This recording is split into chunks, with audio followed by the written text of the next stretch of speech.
An email from Benjamin Wilson.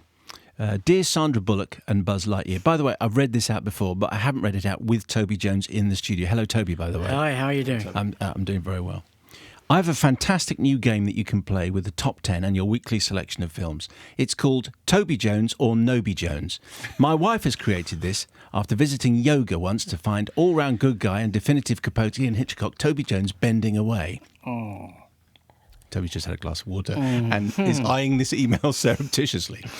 Since that fateful day, I am now invited to guess whether he was in attendance by playing Toby Jones or Noby Jones after every yoga session.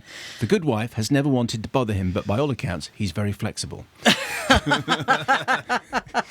So try playing Toby Jones or Noby Jones with today's films, or indeed in any situation. For example, how was your weekend, Simon? Toby Jones or Noby Jones? Noby Jones, I'm afraid, Mark. Better luck next time, Simon. Or perhaps. Mark, Hunger Games 2. Toby Jones or Noby Jones? Toby Jones! Although See? not enough Toby Jones. Fun for all the family. As well as being a fan of the show and Toby, I'm also a big fan of my wife. Keep it up, says Benjamin Wilson. So there you go. So for today's programme, Toby Jones or Noby Jones, Mark? Toby Jones. Excellent. Yes, Toby Jones, yes. Hello, Toby Jones. Hi. How are you? I'm good. What an Are you flexible? extraordinary- I've become much more flexible since doing the yoga they're talking about, yes. And why were you yogaing particularly? I still yoga. Oh, you still yoga? But it's my only form of It's exercise. the past tense of yoga. I yoga. I yoga. I yoga. I gave yoga. I did yoga. And while we're just on the subject of kind of like stalker emails, Mark and Sam, when you read this out, I will just have completed a 3-day course at Staffordshire University in Stoke. My reason for writing is that I was sharing my hotel with none other than the great and very down-to-earth British actor Toby Jones. So why am I telling you this? Well, here I am watching the Arsenal-Newcastle game, drinking my non-specific, reassuringly expensive French beer in the lounge bar. To my left is a table of possibly recognisable faces, one or two whose names I just can't place, when in walks said great actor, who turns to the TV, rapt with interest in the game. Suddenly, from my left, comes the call, "Oi, Jonesy!" My satisfaction is almost audible. It is, isn't it? Here we have one of our current crop of world-beating actors, and he really is just like the rest of us. Old Jonesy, indeed. All these emails, it's time to retreat to the mansion, isn't it? Everyone watching me is time to head to the Hollywood Hills and retreat to the on the streets. But you must get that increasingly, Toby. You must get people stopping you in the streets going, "Can I have your autograph? Can I have a photograph taken with you?" I'm very lucky in that maybe the people who want to say nasty things don't bother approaching, because the ones who, everyone who meets me, who does come up to me, is incredibly flattering and nice about it, and usually just wants to say that they've enjoyed something they've seen me in. And it's an odd one, this, because I do know actors who have had terrible things happen to them, like being beaten up and stuff, so they don't use public transport or don't use... What, just by kind of fans or people? I just think, late at night on transport, people get a bit leery, and I was shocked by, I'm not going to name them, but a couple of actors I've worked with, that horrible things in London have happened to them. And I thought, God, I've never even considered that public transport isn't an option. And I'm lucky. People do approach you late at night if you travel late at night on the tube or whatever. But it's kind of, once you say no to that, there's something about retreating. You become a different sort of actor in a way, because your source material, your kind of the basic content of your job begins to become a bit further away, and so I'm lucky. No one wants to beat me up, or if they do, they've restrained themselves so far.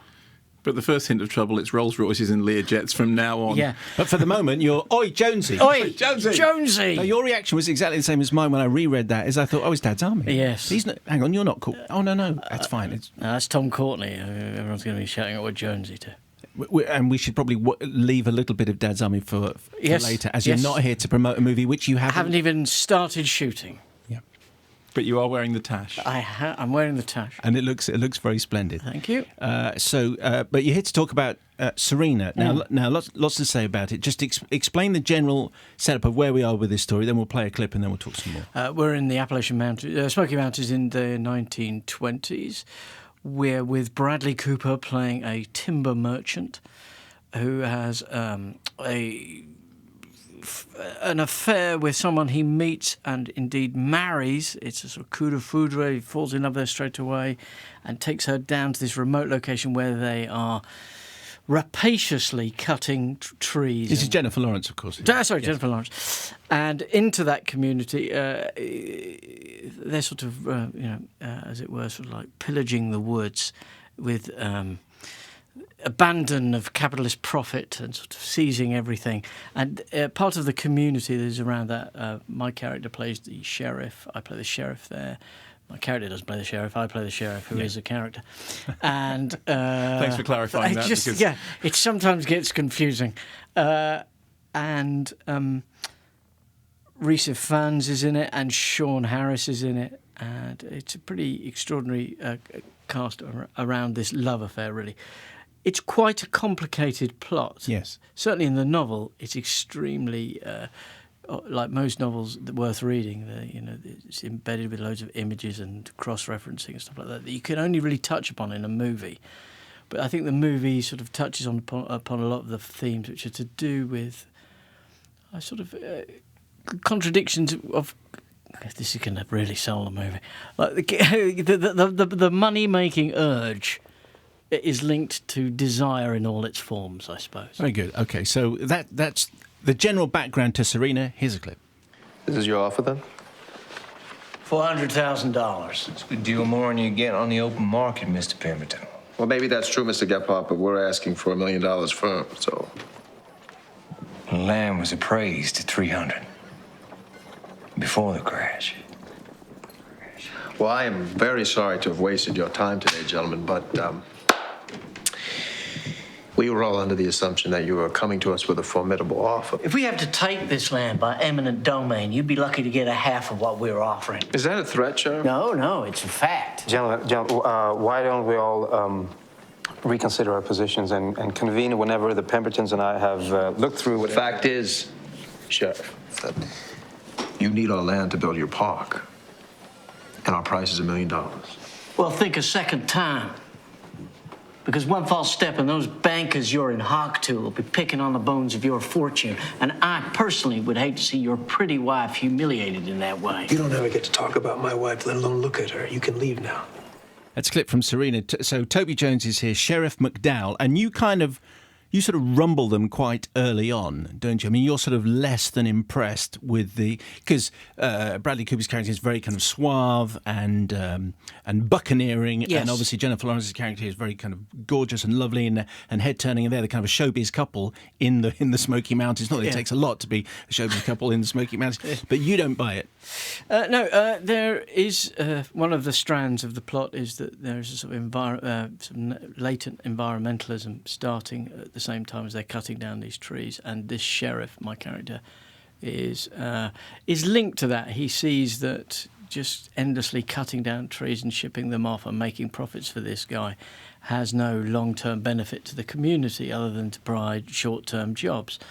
So I think he's standing up for the community and standing up and questioning to a certain extent what their relationship is to the community in which they've landed. Are they just cutting down trees for money, or is there something worse afoot, something more malign afoot? And I think he rumbles them quite early. In the Variety magazine review of the movie, he calls it a work of almost operatic pessimism. Yeah, that's good, isn't it? Is it? Well, operatic's good, pessimistic. I mean, most films we like have a pessimistic streak in them, don't they? I mean, don't they? Do you think that's fair? Yes, I do. I think that the film that she's made is pretty pessimistic. Obviously, that doesn't make it sound like you're selling it very hard. But can I sell it slightly better and say I think it's in the mould, certainly in its final third of a 40s melodrama of the period when the most popular movies used to be referred to as women's pictures. And, of course, it's directed by Susan Beer, who did such a brilliant job with Love Is All You Need. And In a Better World. Yeah. I wonder why, Toby, you made this 2 years ago. Yeah. I mean, maybe even longer. Why is it taking so long to get here? Well, of course, I'm not privy to all of that. I was mystified myself by this sort of hiatus. I spoke to Suzanne briefly, and she said that Hunger Games was literally about to break when Jennifer was making this, and obviously Bradley at that time was only really famous for the Hangover pictures. And I think what happened was that there was a practical point, which was just getting them into a room to do post-production, to shift this very complicated plot that I've alluded to. But then I think there's also, you have, and I think this is interesting in the movie, you have these two sensibilities. One is an American sensibility about making, as you say, a Hollywood melodrama, and you have a very European, Danish, which is your director. Yes, Suzanne's sensibility, which is usually about building up a composite picture of a community. I mean, that's what made the film so attractive to be part of to me, is that when I saw her earlier films, she's usually, the way that her films are structured, they are centred on community and ideas of how people are linked and responsible for each other in all sorts of ways. And it felt like this belonged to that family of films in a way, certainly from the script. Whether it's turned out like that, I'm not so sure. I think it's sort of lent more on the tradition you're talking about, which is more sort of like 40s melodrama. After 20 seconds of this movie, I suddenly realised I'd read the book, and I hadn't put the two together. I mean, we're going back to the book came out in 2008, and in 2009, on 5 Live, we were discussing books as we did on a weekly basis, and one of the books was Serena, and Ron Rash, the memorably named author of the book, joined us. And he was in a studio in Clemson, South Carolina, in the southern range of the Appalachian Mountains, and ever since interviewing him, I've said Appalachian Mountains because that's what he said, and he's a professor of Appalachian studies. He's officially clever. Appalachian. So I just thought I'd play a clip because I suddenly thought this was the story, and the book, we gave it a huge thumbs up, and we loved speaking to him. So here is a little bit of Ron Rash speaking on 5 Live in 2009, and just talking about the circumstances under which all this logging operation happened in the 1920s. Well, incredibly dangerous. Obviously, no real health care. They were expendable. In a sense, they would come in on box cars, get hurt, killed. More would come in. It was very interesting. As I was doing research, I actually found 2 loggers in their early 90s who had been working during this period. And it was amazing how dangerous that job was in ways I hadn't even anticipated. Particularly the workers were most afraid of what they would call widow makers, and that would be a limb that would hang in the branches maybe 60, 80 feet high, sometimes for a few minutes, sometimes for days, and would just come down without warning. And it was amazing the number of men who were killed that way. Amazing voice. What a voice. Yeah, I mean, I spoke to him on the phone, funnily enough. I was given his number because I wanted to talk to someone from that area. And charming man, but also just an incredible voice. You sort of want to just carry on listening to it. You realise how many bad versions of that accent you've heard on it. Where's your accent? Is your accent South Carolina? Where is it? What are you aiming for? I suppose I was aiming for that sort of territory. I mean, you be the judge of how successful I was, but that's what I was aiming for. Do you work with the dialect coach? Always work with the same dialect coach on the whole. Who was it on that? Penny Dyer. And you didn't say Danny Dyer, did you? Because all your accents. Well, no, you said Penny Dyer. Yeah, I don't remember Danny Dyer being in the room or that he's. No, he does do a lot of accent coaching, apparently. And I'm not getting into that, Mark. Do you sit down and study tapes like that and listen to them, work it out phonetically? No, I really love the process of working on voice, and I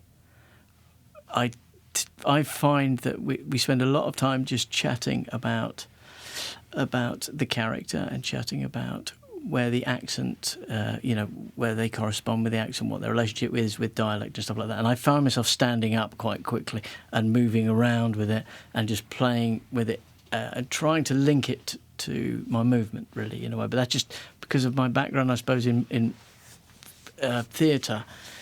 I can't sit down and drill this stuff. I know actors who do sort of drill it, but I tend to sort of have to get it into the body, really. Have you got Captain Mainwaring's voice? Well, that's an interesting question. Whether to try and simulate his voice, and I think the question for all of us playing it this week when we've been rehearsing is whether to. Clearly, the interest for us is not to try and imitate those actors, but to try and get something of the dynamics of that group of people That's what's entertaining. If we slavishly try and simulate all syllable by syllable how they sounded, I think you're on a hiding to nothing. So undoubtedly, things will hopefully sound a little bit reminiscent of those characters, but really, the main thing is to get the relationships correct. Have you watched old episodes? Or have you avoided I've watched that? the oldest episodes, which are really interesting, the black and white ones, where they were setting it up, because I thought it'd be interesting to see how those characters were established. There's some quite risque jokes in the really early ones, which I don't think have been repeated very much, because you think that's a bit off colour, to use an old-fashioned phrase. Yeah. I mean, I bow to people's greater knowledge of this stuff. I mean, it's a bit like Harry Potter, where you tread very carefully into any kind of suggestion you know more than anyone else, because people are obviously slavish Dad's Army fans, and I'm sure that they thoroughly disapprove of this entire enterprise. But all I can say is there's so much love and respect for the film, primarily from the writer and director, but subsequently also by us, who all want to do justice to that heritage, as it were. Are you slightly nervous? Because you start filming in a few days' time. But and are you more nervous about starting this than you would have been for Serena or any of the other movies? Yeah, because no one's ever seen that character in Serena before. Obviously, it's hard to know anyone over 20 who won't have seen Captain Mainwaring or any of those characters. So there's a little bit of nerves. There's always nerves. I mean, it'd be odd if I wasn't nervous before a job, but I suppose I look around, I think, well, look at those other actors. They'll give me a good chance. They'll take the rap. Do you say stupid boy? I'm not going to divulge. That means yes. Good. I'm happy. Don't tell him Pike and all that kind of stuff. You have to get it out of your system, and then you can get on and do it. Well, again, with the catchphrases, there are actually a lot of catchphrases, an awful lot more than you remember. Some of the dialogue is actually catchphrase. And I think the trouble with that stuff is if you slavishly go through all of them and try and get them all in, again, it becomes not its own thing. I am hoping that Private Godfrey's sister Dolly's upside-down cakes at least get a reference. OK. You may not be disappointed. Yes. Exactly. That's an exclusive. I know. You see how we're doing this? We're getting all these nuggets of information just out of non-answers. By the way, this doesn't count as your Dad's Army promo interview for this show. Okay, so you are definitely going to come back. Yeah. Very good. I need to mention Marvellous, just because so many of our listeners have asked Peter Crawford, Marvellous, just how did you make that 90 minutes of television so, well, marvellous? You broke my heart in an armchair. Wonderful, awesome, marvellous television. Ed Verson, why did Marvellous not get a cinema release? The amount of rubbish I've paid to see at the cinema, and the best film of the year was on telly. If that doesn't get you a Kermode Award, there is no justice. Toby has a Kermode Award. Toby already Nick has Johnson, one. just like to agree with lots of others and say thanks for Marvellous. It did what it said on the tin. Also, thanks for the Detectorists as well. Very enjoyable. But I'm just mentioning Marvellous because so many people have said, it was fabulous, and somehow everyone has to see it. Well, we talked about earlier on about whether I get bothered in the street more than I did, and this has been quite phenomenal. I mean, the response not just to my performance, but also for Neil himself, an extraordinary guy, has been really. And he was the character. Yeah, he's the character who's in it. And he's in it. Yeah. Has been amazing, and that's really heartwarming. And it's not false modesty to say that it's very rare you get a perfect storm of a fantastic script from Peter Bowker and an amazing piece of direction from Julian Farina, and just the most extraordinary supporting cast of actors. And it's just a perfect storm, and it makes your job a lot easier. I absolutely loved every second of that job, and I'm thrilled that people have responded so positively to it. And also, just on another subject which we rarely talk about, from our Facebook page, listener Agata Lewandowska says, could you say a few words on working for the radio? Your radio drama performances are always gripping and pretty much perfect. Feels like this is your life, this interview. And now, through the door, your entire family. Ollie Fox. Is your approach very different from that in film or theatre? Anyway, just mentioning it because no one ever does, and we haven't when we've had you on. So. Well, it is very different because there's very little time to do it. It's one of those things that I'm very grateful still exists. It's the sort of thing that you could imagine in the swinging cuts that have occurred across this culture since the late 1980s.